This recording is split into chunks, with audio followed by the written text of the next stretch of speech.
Ketemu lagi kita di channel yang penuh imajinasi, informasi gratis kita bayar. Subscribe. Assalamualaikum warahmatullahi wabarakatuh. Menjadi orang baik itu biasa, menjadi orang biasa itu baik, tapi menjadikan kebaikan sebagai suatu kebiasaan itu baru luar biasa.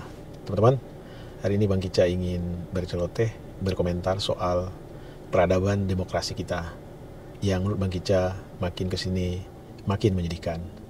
Sebelum kita membahas soal peradaban demokrasi kita, mari kita ikuti video ini nih. Terus, Anda sebagai warga negara, Karena goblok berarti. Anda sadar gak apa yang udah Anda lakukan untuk bangsa ini? Anda memecah belah bangsa ini.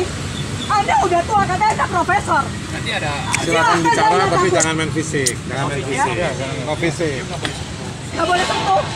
Sementara Anda memecah belah kami anak bangsa. Anda melakukan narasi-narasi suatu penggiringan opini. Anda sadar gak? Bahkan bangsa Anda pada salah. Anda kalau bicara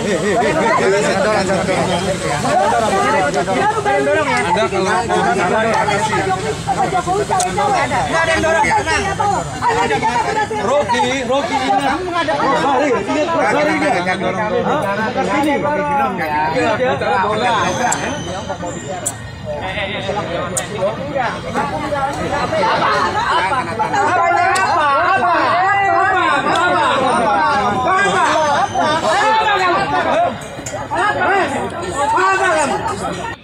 apa yang dimaksud dengan memecah belah bangsa? Betapa korupsi itu menghina akal pikiran, sehingga ada tadi data diterangkan oleh Arifin Harun bahwa 4 orang Indonesia menguasai kekayaan 50% negeri ini, sehingga kita jadi miskin, sehingga kalian yang ada di sawah juga jadi miskin.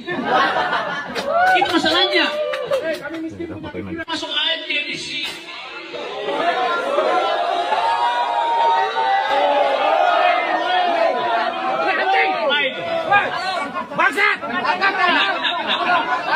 Wah, tolong, ya, Pak Polisi, saya protes karena saya dilempar dan kena leher saya. Saya tidak melakukan kekerasan apapun. Ya teman-teman, itu tadi adalah video persekusi yang beruntun dilakukan terhadap Rocky Gerung. Video pertama itu terjadi di kantor Bareskrim Polri, Jakarta, saat Rocky Gerung datang untuk menunaikan kewajibannya sebagai warga negara, diperiksa oleh Bareskrim. Lalu video kedua adalah terjadi di Yogyakarta saat Rocky Gerung memenuhi undangan dari mahasiswa. Ya, kedua peristiwa tersebut terjadi di depan pihak kepolisian. Teman-teman yang berbahagia, Bang Kica amat sangat sedih tentu saja melihat fenomena persekusi antara sipil dengan sipil, antara civil society terhadap civil society lainnya. Tentu ini sesuatu yang sangat menyedihkan. Kenapa? Karena tidak sepatutnya hal tersebut terjadi. Meskinya sesama warga negara, sesama non penguasa, kita bergandeng tangan untuk bersatu, untuk menghabiskan energi pada hal-hal yang positif, substantif, yang tidak lain dan tidak bukan tujuannya memajukan negeri ini. Tentu proporsional sesuai dengan porsi yang bisa kita lakukan. Bang Kica ingin kita memahami secara sederhana apa itu penguasa, atau katakanlah jangan penguasa, apa itu yang dimaksud dengan pejabat publik, dan apa itu yang dimaksud dengan civil society. Ya, pejabat publik adalah orang-orang yang bekerja dan memperoleh penghasilan dari negara. Mereka ini ada, katakanlah kalau kita mau bagi secara garis besar, 2 jenis. Satu pejabat publik yang organik, ya mereka adalah para ASN yang memang memilih profesi menjadi pejabat publik, memilih untuk memenuhi kebutuhan hidupnya, mulai dari tempat tinggal, makanan, sekolah anak, kesehatan, dan segala macam. Intinya, semua kebutuhan hidupnya itu dia dapatkan dari negara, dan sebagai prestasi karena dia dibayar oleh negara tersebut, dia mendedikasikan dirinya kepada negara. Itu ASN melekat pada jabatan-jabatan tertentu sesuai dengan tupoksi dari jabatan tersebut, dan mereka juga dipilih atau diterima bekerja sebagai aparatur sipil negara karena kemampuannya, karena kompetensinya. Mereka pejabat publik yang tentu saja kita sebagai civil society punya hak untuk mengkritisi mereka, mengkritik kinerja mereka. Posisinya sebagai pejabat publik, apapun itu, tidak ada harkat. Tapi sebagai pribadi, sebagai manusia utuh, mereka punya harkat. Jadi kalau kita mengkritik, kritiklah apapun kebijakan publik yang menurut pendapat kita menyimpang, menurut pendapat kita tidak sesuai dengan tupoksinya, atau bahkan katakanlah ada cheatingnya, boleh kita kritik, boleh kita teriakin. Sekali lagi, bukan dia sebagai personal, tetapi dia sebagai orang yang mengemban amanah sebagai pejabat publik. Itu yang kita miliki sebagai warga negara, sebagai civil society. Kita menyerahkan sepenuhnya, katakanlah, kepatuhan kita terhadap negara, mulai dari membayar pajak, patuh terhadap undang-undang, patuh terhadap segala macam yang diatur oleh negara, dan kita juga menyerahkan kepatuhan kita kepada mereka jika mereka bekerja dengan benar sesuai tupoksinya. Dan satu-satunya yang kita masih miliki adalah daya kritis. Dalam bahasa sesungguhnya, daya kritis ini adalah bagian dari cinta kasih kita, bagian dari sayang kita terhadap mereka, agar mereka tidak terjerumus untuk berbuat salah. Nah, ASN ini bisa jaksa, bisa polisi, bisa hakim, bisa pegawai Departemen Keuangan, bisa tentara, bisa di instansi manapun yang memang mereka punya kewenangan, tupoksi untuk bekerja, menyelenggarakan negara. Lalu, pejabat publik yang kedua adalah pejabat publik yang secara reguler kita pilih. Dan di negeri kita itu 5 tahun sekali. Siapa mereka? Anggota DPR, anggota DPD, anggota DPRD tingkat 1, anggota DPRD tingkat 2, gubernur, bupati, wali kota, presiden. Itu adalah pejabat publik juga, yang selama 5 tahun kita beri mereka kepercayaan, beri mereka mandat untuk mengelola negara sesuai dengan otoritas yang diberikan oleh undang-undang pada jabatan-jabatan yang mereka emban. Dan selama 5 tahun itu kita jamin kehidupan mereka, kita beri kontraprestasi atas katakanlah penunjukan mereka sebagai pejabat publik berupa gaji dan semua kebutuhan hidup dengan lengkap segala fasilitasnya. Dan sekali lagi, satu-satunya yang tersisa di kita sebagai pemberi mandat adalah daya kritis. Daya kritis. Jadi kritik dari seorang warga negara terhadap pejabat publik, baik itu yang organik maupun yang secara periodik kita angkat, sesuatu yang bukan hanya wajar, harus. Kenapa? Karena kita sepenuhnya menyerahkan segala sesuatu pengaturan hidup kita ini kepada mereka.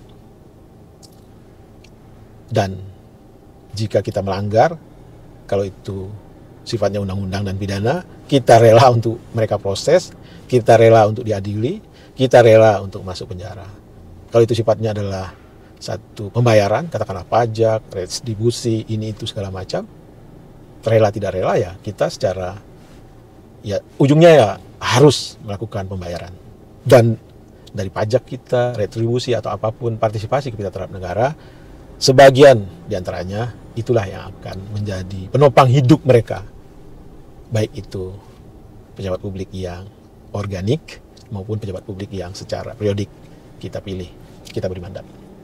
Jadi amat sangat tidak masuk akal jika kita sesama civil society, sesama warga negara, saling persekusi, saling hina, saling adu otot, hanya gara-gara mereka pejabat publik yang kita bela. Katakanlah sebagian kelompok ada yang memuji, mengidolakan, yaitu hak boleh-boleh saja mengidolakan. Tapi sebagian kelompok ada yang merasa sesuai persepsinya pejabat publik tersebut tidak perform, ya melakukan kritikan, ya itu juga adalah hak.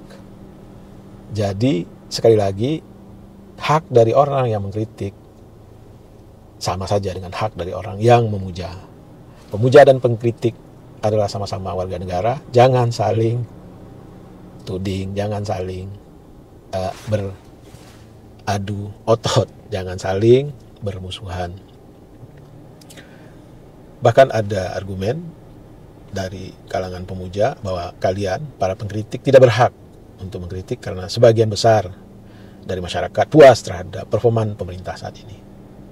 Sebagian besar, ada yang bilang 80%. Ini berdasarkan survei persepsi publik. Itu juga tidak bisa dijadikan dasar sebagai argumen. Karena apa? Jangankan 80%, katakanlah warga negara ini ada 1.000 orang, 999 orang puas dengan performan dari pemerintah yang ada. Tetapi itu tidak menghilangkan daya kritis dari satu orang. Karena hak dari 999 orang untuk memuji sama juga dengan hak dari satu orang untuk katakanlah mengkritisi, untuk tidak puas terhadap performan satu rezim, satu penguasa. Sesimpel itu harusnya kita memahaminya. Terakhir Bang Gica ingin sharing sebuah ilustrasi video bagaimana Bang Gica mencoba untuk mengungkapkan hal-hal yang sebenarnya simpel, tetapi seringkali kita gagap, kita gamang untuk memahaminya. Nih videonya. Ini bus, ini pengemudi, dan ini adalah penumpang.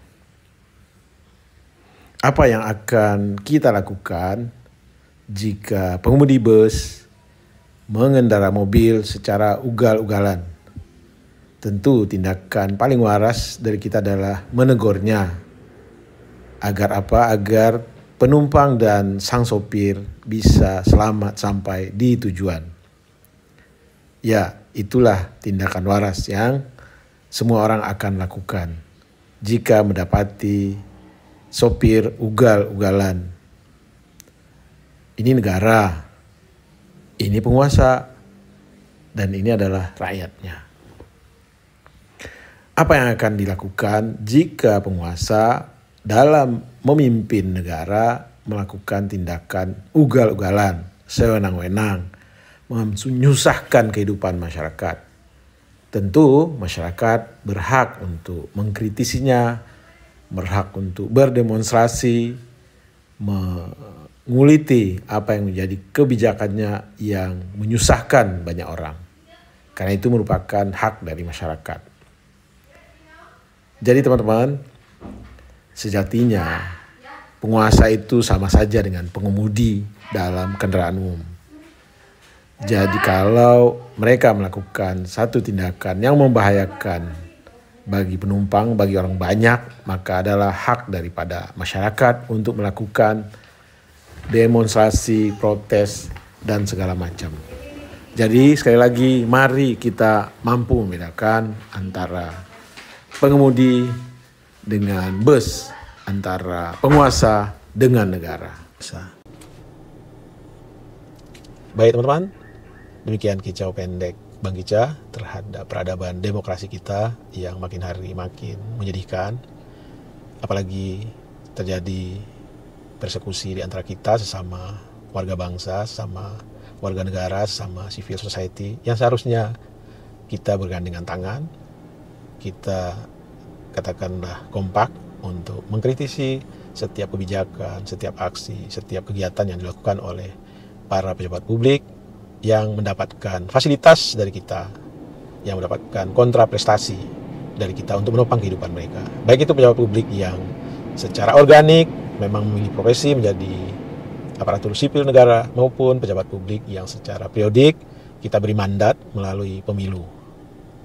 Mari kita tingkatkan peradaban demokrasi kita untuk saling menghargai hak setiap warga bangsa. Dan jika ada sesuatu yang menurut kita itu tidak sesuai dengan koridor hukum, biarlah hukum positif yang bekerja. Jadi jangan kita cawe-cawe menjadi polisi, menjadi jaksa, apalagi menjadi hakim. Wabillahi taufiq wal hidayah. Wassalamualaikum warahmatullahi wabarakatuh. Salam sehat dan bahagia.